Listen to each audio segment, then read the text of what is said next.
But I think the overall principle there is that you have to be able to say, okay, my expenses are going up. And we know this because of inflation, everything going on. And to know here, my budget is going to look different today than it did November of 21. And again, it's a hard reality for a lot of Americans. Americans are seeing an increase of $300 to $600 a month going on. So that's why it's almost even that much more important to budget and to be really specific with where your money's going. So, Rachel, what are the most common problems people have with their finances today in America? I think number one always is that they're just not intentional, which kind of equals the budget in my mind.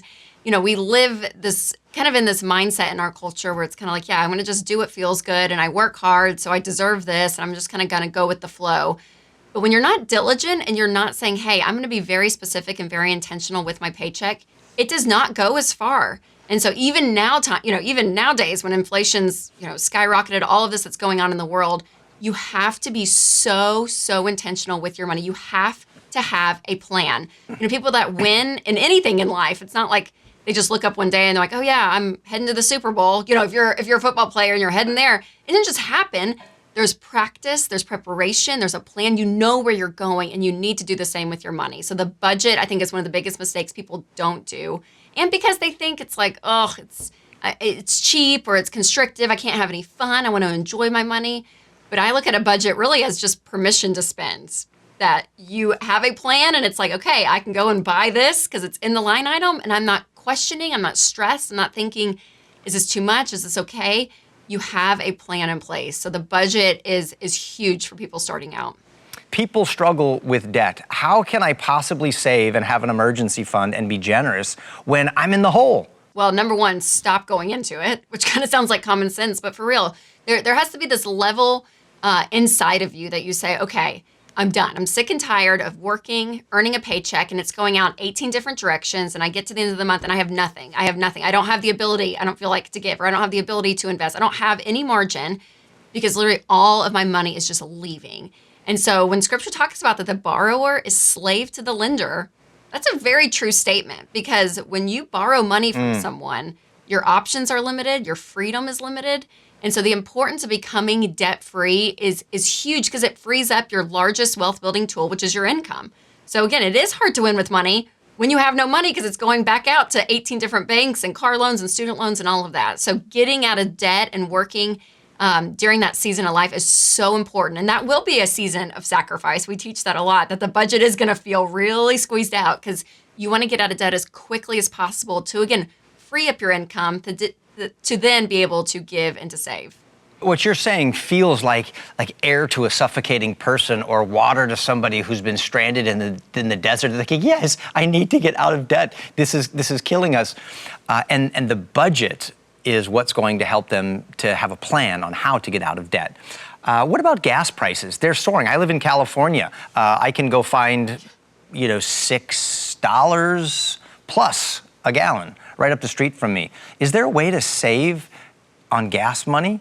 There's things you can do, like obviously condense all of your errands. If you're going out different places, to think, okay, where can I carpool? Can I go and say I'm going to go out once versus going back out 3 different times during the day? I mean, there's choices like that, but I think the overall principle there is that you have to be able to say, okay, my expenses are going up, and we know this because of inflation, everything going on, and to know here, my budget is going to look different today than it did November of 21. And again, it's a hard reality for a lot of Americans. Americans are seeing an increase of $300 to $600 a month going on. So that's why it's almost even that much more important to budget and to be really specific with where your money's going.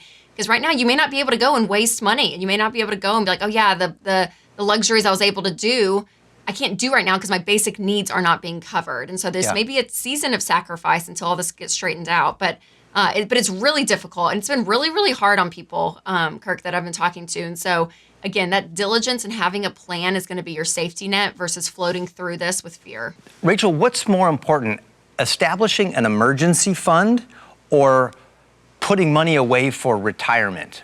The emergency fund. So I want you to first save up $1,000 emergency fund. Like, this is the first thing you're going to do. And so this could be money that you already have saved, or maybe you don't have it and you're thinking, okay, looking at the budget, where can I cut? Where can I earn extra money? That $1,000 starter emergency fund is key. And then I want you to get out of debt by listing all of your debts, smallest to largest, regardless of the interest rate, pay minimum payments on everything, and pay off the smallest debt first. Then once you're debt free, then you're gonna save up a fully funded emergency fund of 3 to 6 months worth of expenses. And so these 3 steps, this is big. And again, I want you to pause retirement. I want you to stop doing everything and do this because we have such a shaky financial foundation for so many people, and you're trying to do, 8 different things and fund kids' college and save for retirement and pay off the house and Right. and keep up with the minimum payments. So just focusing on those 3 steps one at a time is gonna really give you this level of fresh air, maybe for the first time in a long time. Because if you have no debt and you don't owe anyone anything except for your mortgage, and you have 3 to 6 months worth of expenses saved in the bank and it's just there for emergencies, you make different choices in your life. If another pandemic hits, you're gonna go through that so differently than you would if you are living paycheck to paycheck with no savings. So that is urgent, those 3 steps, first and foremost. And then we'll press play on retirement. And so then 15% of your income should go into retirement. So 401k, 403b, a Roth IRA, all of that. So you focus on that because you actually will have the money then, right? If you have no payments from debt, to actually fund that and get that ball rolling faster.